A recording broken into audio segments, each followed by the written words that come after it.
గతంలో 10 మార్కులు తెచ్చుకున్నాడు, ఇప్పుడు 25 మార్కులు తెచ్చుకున్నాడు. గతంలో 90 మార్కులు తెచ్చుకున్నాడు, ఇప్పుడు 75 మార్కులు తెచ్చుకున్నాడు.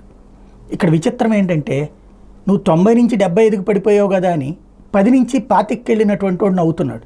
వాడు పాస్ కాలేదనేది మర్చిపోతున్నాడు. విచిత్రం ఏంటంటే, చదువుకున్న మేధావులు కూడా లేదా తెలివైనటువంటి మేధావులు కూడా ఆంధ్రప్రదేశ్లోనూ కాదు భారతదేశంలో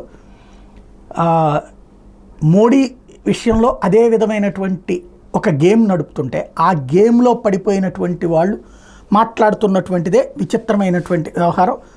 ఇక్కడే ప్రధానమైనటువంటి అంశం ఏంటంటే, భారతీయ జనతా పార్టీకి దేశవ్యాప్తంగా 24 కోట్ల ఓట్లు వచ్చినాయి. కాంగ్రెస్ పార్టీకి సింగల్గా అంటే విడివిడిగా పార్టీల పరంగా చూసుకుంటే బీజేపీకి 24 కోట్ల ఓట్లు వస్తే కాంగ్రెస్ పార్టీకి వచ్చింది కేవలం 14 కోట్ల ఓట్లే. అదే సందర్భంలో సమాజ్వాదీ పార్టీకి 3 కోట్లు, తృణమూల్ కాంగ్రెస్కి 3 కోట్లు. అదే సందర్భంలో టీడీపీకి 1,27,00,000 ఓట్లు వచ్చినాయి. ఇక్కడ 1,38 లక్షల దాకా ఓట్లు వచ్చినాయి. జేడీయూకి 80 లక్షల దాకా ఓట్లు వచ్చినాయి. ఆమ్ ఆద్మీ పార్టీకి 71 లక్షల ఓట్లు వచ్చినాయి. ఇవన్నీ ఇట్లా వేటికై లెక్క టోటల్గా చూస్తే ఏది స్ట్రైక్ రేట్ పరంగా చూసుకున్నప్పుడు బీజేపీ తనకి సంబంధించినటువంటి వాటిట్లో 66% తిరిగి నిలబెట్టుకుంది.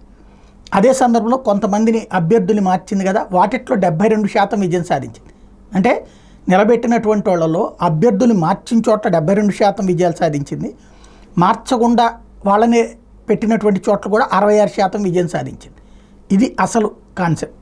ఇక్కడ బేసిక్గా ఎవరో ట్రాప్లో పడిపోయి సొంత బీజేపీ వాళ్ళు కరెక్ట్ గతంతో పోల్చుకుంటే తక్కువ వచ్చినాయి, కానీ సంపూర్ణ మద్దతు ఇచ్చారు ప్రజలు అన్నటువంటిది మర్చిపోతున్నారు.